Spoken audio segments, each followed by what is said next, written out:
résistance au niveau de notre propre média. J'ai vu des journalistes plus ou moins s'habiller en patriote. Quand je dis s'habiller en patriote, c'est une mentalité.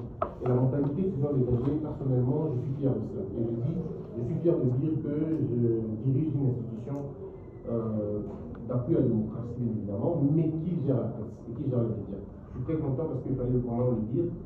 Nous ne sommes pas là pour sanctionner, mais nous sommes là aussi pour encourager quand les choses se font très bien et surtout quand le travail est bien fait.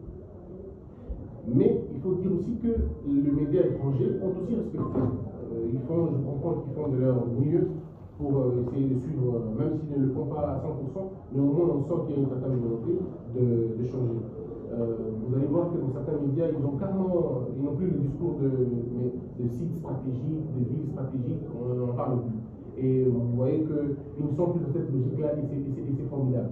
Vous allez voir que maintenant, quand la presse étrangère parle, elle parle plus ou moins de. Voilà, elle essaie d'être équilibrée.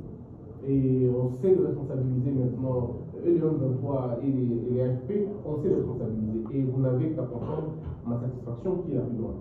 Donc aujourd'hui, c'est plutôt un CESAC qui encourage que plutôt un CESAC qui fonctionne. Donc, mais il faut rappeler encore une fois à la conscience nationale l'enjeu qu'il y a ici.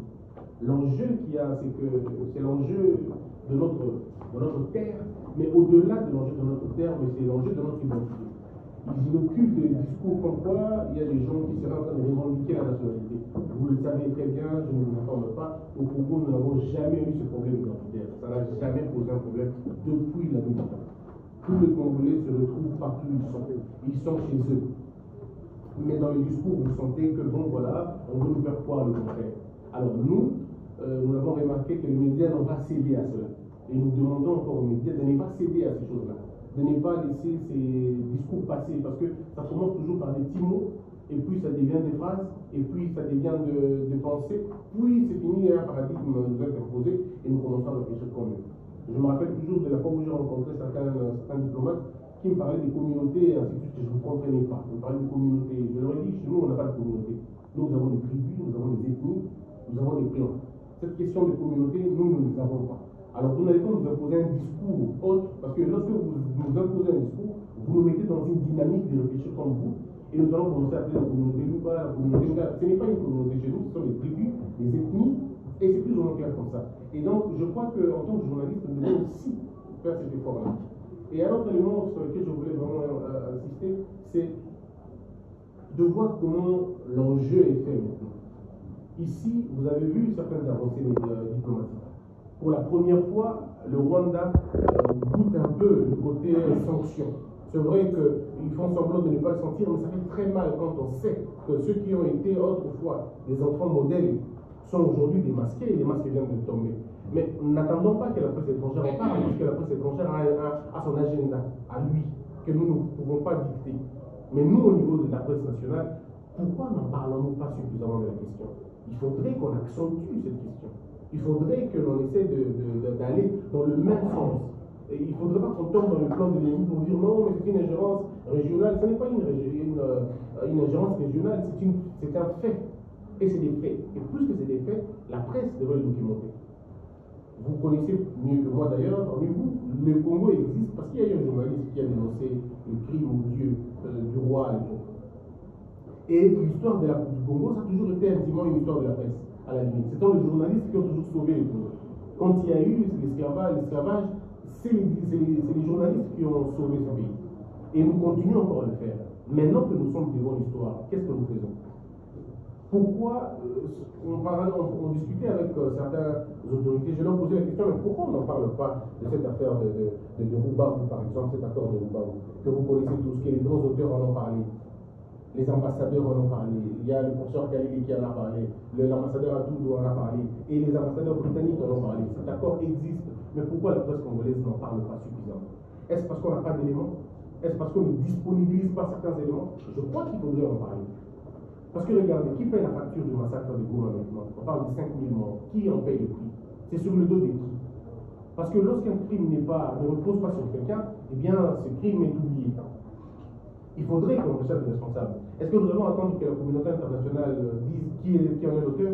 Nous pouvons, nous, la presse, influencer l'opinion et dire exactement, faire porter cette responsabilité à des gens que l'on connaît. Vous avez vous-même, la presse, vous avez suivi les discours de M. Nanga, qui dit combien faut-il de morts pour que l'on accepte le dialogue. Mais il faudrait qu'on en parle finalement. Mais il faudrait poser plutôt la question, combien faut-il de morts pour que monsieur comprenne que nous avons signé un pacte commun. Le pacte, ce sont les urnes qui décident qui va gérer le pays. Et quand on sort de ces cadres des urnes, ça veut dire qu'on emprunte un autre chemin qui n'est pas celui de la loi, qui n'est pas celui du pacte commun. Et si nous ne faisons pas attention, aujourd'hui c'est M. Nanga, mais ne vous en faites pas. Demain, ça sera quelqu'un d'autre. Et on va ouvrir un cycle de 40 ans, 50 ans dans cette question-là. Est-ce que c'est ce que nous voulons pour notre propre pays? Je ne pense pas. C'est à nous de vouloir d'écrire notre propre histoire. Et je pense que la presse devrait le faire. J'ai parlé avec la directrice de la RTNC et je lui ai dit la même chose. Je lui ai dit que nous devons écrire un nouveau récit. Et le récit, c'est nous qui le décidons. Nous n'allons pas attendre que les gens nous disent voilà ce qui s'est passé. Nous pouvons le faire. Et nous avons des plumes importantes ici parmi nous. Je vois des gens qui écrivent des textes assez importants. Nous pouvons responsabiliser les gens maintenant. Et c'est de notre devoir.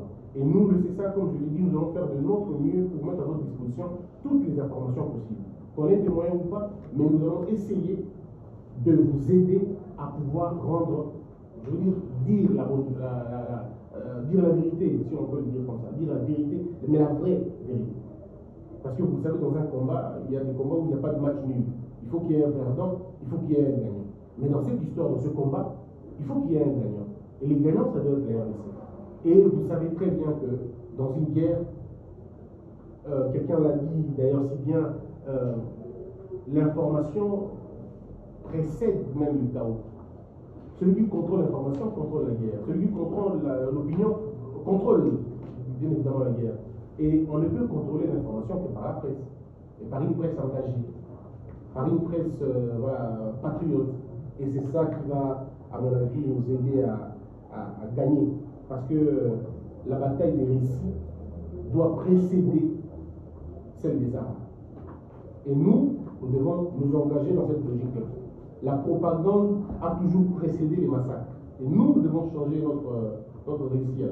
Nous devons aller dans cette direction-là et dire autre chose, je pense.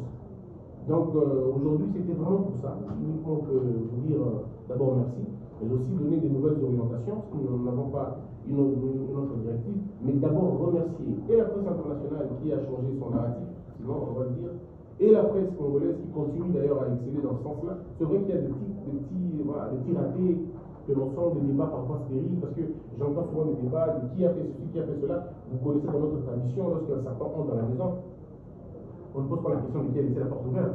On essaie d'abord de sortir le serpent et par tout le moyen possible. Ensuite, nous allons établir les responsabilités plus tard. Mais là, nous sommes dans des situations où l'on veut nous prendre ce que nous avons le plus important. Ce n'est pas seulement la terre, mais c'est notre identité collective.